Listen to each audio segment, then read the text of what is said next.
Saan banda? Pwede na lang kita loob. Loob. So ayan mga Kuragon, dito sa amin ginagawa na na site. Mayroon din magpapasukat sa amin dito na bakod. Diyan. Pinapa-estimate kung ilang ba mga gastos na CHB, bakal saka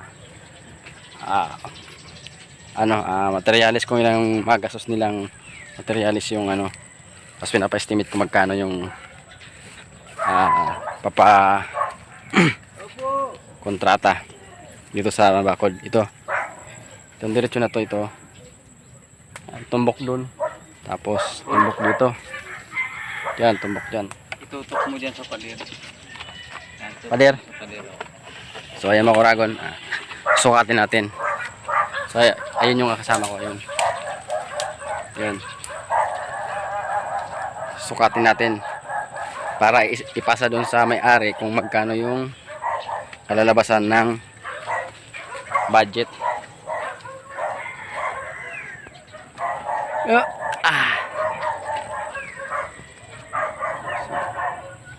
So ayan na. Hila Jeep.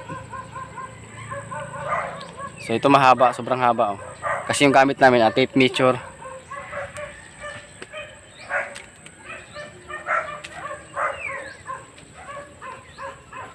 Yan na, pwede na yan.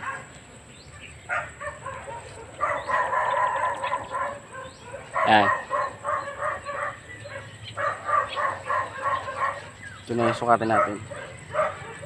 Yan, tumbok lang dapat.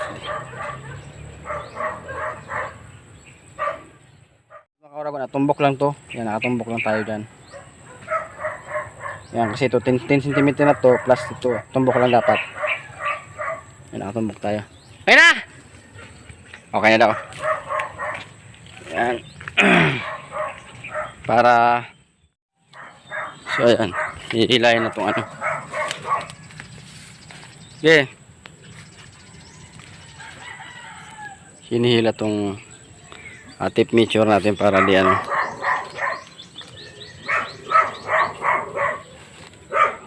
may aso.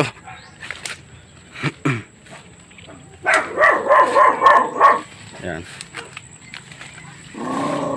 Uy, may aso dito.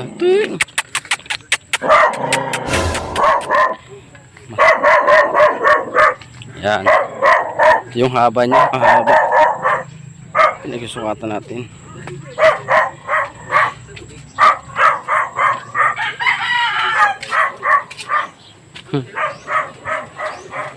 Tapos 39.4. 39.4. So ito yung muhon niya, ito. Yan. Ito doon. Sagad-sagad pala yung Sagad siya, may kindan hole siya. Sagad pala.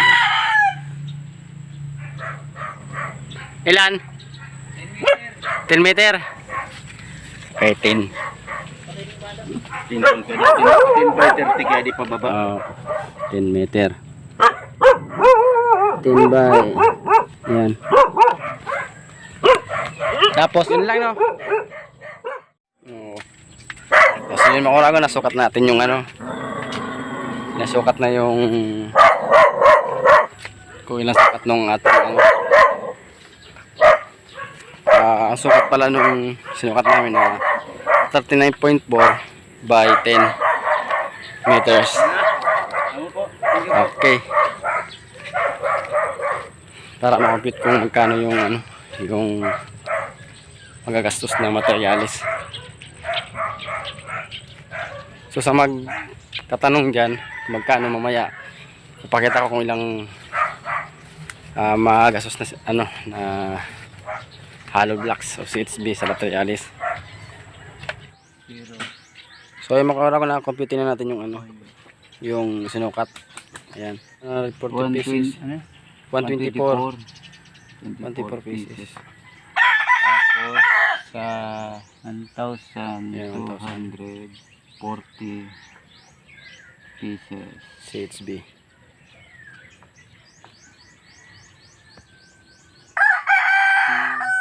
HB. B. Pieces. So magagamit na hollow blocks mga kauragon, nasa 1,240 na CHB hollow blocks yung magamit doon. Tapos divide. Ayun. Di bali may kalahati pa. May kalahati. Mangyayari niyan, ang poste niyan is magiging 17. 17 piraso na. Yun. Sa ating poste yung mga kulom niya, kada 3 meters dapat. Kaso may ano siya, may kalahati pa, kaya gagawin ng 17 pieces column o poste. 17. Yun. So bali ito mga kauragon yung ating babakuran. Yung haba niya is 39.4, tapos yung nakaeskwala sa kanya, kasi nakaeskwala yan pa ganun, nasa 10 meters, kaya 39.4 by 10 meters yung ating kinumpute dyan. So yun mga kauragon, di ko na pinatagal pa. Ito na yung nakomputan ng ating materyales.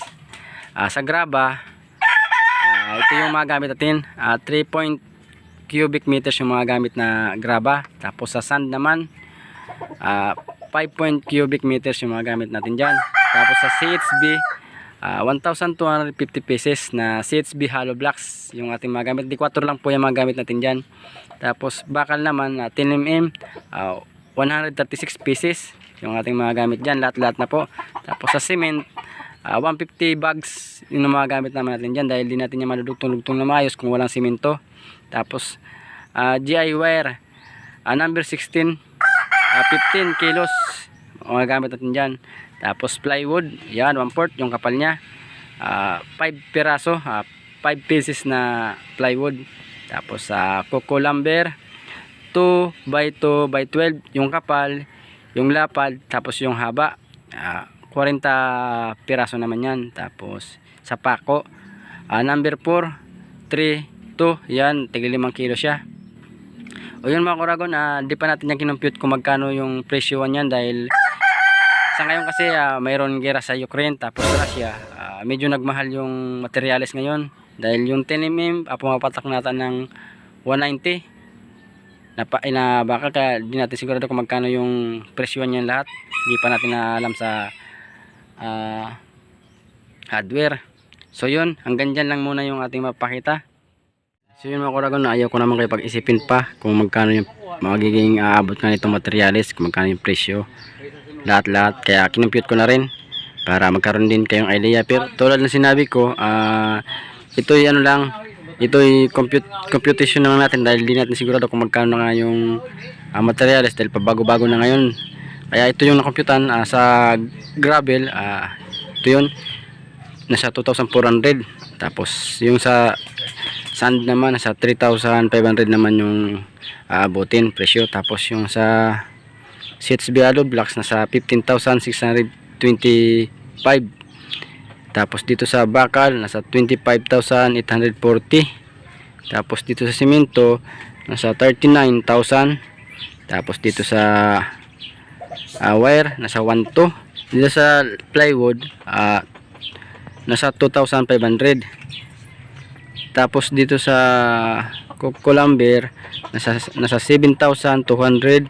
Tapos dito sa pako, nasa 1,350. Kaya kinalabasan sa materials natin pagka-compute kung magkano, nasa 98,665 pesos ang napag-computan natin. Pero bali hindi natin yan sabing yan na yung totaling presyo niyan, dahil tulad ng sinabi ko, nagbabago yung presyo ng materials natin, dahil nga sa panahon ngayon nagkakaroon ng alitan yung ibang bansa. Kaya kung sakali man sumobra to, kayo na lang mag dahil di ko pa yun nga sabi ko, computation lang to. So yun mga kauragon, kung nagustuhan nyo ang aking pinapakita, itong mga estimate na to ay para lang sa gustong magkaroon ng idea kung magkano kung ilang piraso mga gamit ng mga materials. At sa gusto rin pala magpagawa ng bahay dyan, kasi gumagawa ka ng bahay, bakod, kahit ano pa dyan na trabaho tungkol sa construction, basta sa larangan ng construction, available po kami. Kung gusto nyo po, kung interesado po kayo, Mag-iwan po ako ng link dito sa baba. Kontakin nyo lang po ako dyan o sa aking Facebook. Kontakin nyo lang po ako dyan para doon tayo mag-usap kung gusto nyo, kung sinong interesado sa aking ginagawang video o kung gusto nyo magpagawa ng bahay. Kontakin nyo lang po ako dyan. Kung gusto nyo magpa-compute, yan po, available din po sa mga gusto dyan. Kaya maraming salamat sa mga nagsusuporta sa aking ginagawang video. Maraming salamat sa inyo. Sana wag kayong magsawang sumuporta. Yan, God bless.